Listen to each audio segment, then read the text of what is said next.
Hello viewers, வாங்க வீடியோக்குள்ளே போகலாம். வீடியோ மிஸ் பண்ணாமல் பாருங்கள். பிடிச்சிருந்தால் லைக் பண்ணிவிட்டு பாருங்கள், சப்போர்ட் பண்ணிவிட்டு பாருங்கள், ஒரு சப்ஸ்கிரைப் பண்ணிவிட்டு பார்க்கலாம். இன்றைக்கி பரபரப்பாக போகக்கூடிய நியூஸ் என்ன அப்படின்னா, சிறப்பு வாக்காளர் திருத்தம் அப்படின்னு சொல்லுவாங்க, எஸ்ஐஆர்னு சொல்கிறாங்க. அதை இந்திய எலெக்ஷன் கமிஷன் அது கொண்டு வந்திருக்கு சில மாநிலங்களில். அதாவது அடுத்த வருஷம் தமிழ்நாட்டில் பார்த்தீங்க அப்படின்னா எலெக்ஷன் வரப்போகுது, சட்டசபை எலெக்ஷன் வரப்போகுது. அதனால் இந்த சிறப்பு வாக்காளர் திருத்தத்தை கொண்டு வந்திருக்காங்க அப்படின்னு தான் சொல்லலாம் இந்திய தேர்தல் ஆணையம்.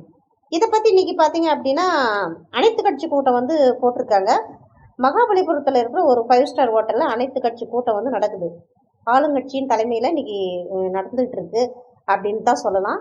இது சிறப்பு வாக்காளர் திருத்த பட்டியல் இந்த ஒரு 2 மாதத்துக்குள்ளே முடிச்சிடணும் அப்படின்றது இந்திய தேர்தல் ஆணையத்தோட இதுவாக இருக்குது, மோட்டிவேட்டாக இருக்குது அப்படின்னு தான் சொல்கிறாங்க. ஏன்னா அடுத்த வருஷம் எலெக்ஷன் வரப்போகுது, அதனால் இதுக்குள்ளேயே இதெல்லாம் முடிச்சிடணும் அப்படின்னு.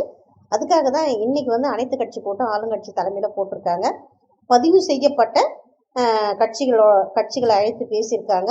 பிடிச்சிருந்தா லைக் பண்ணுங்கள், சப்போர்ட் பண்ணுங்கள்.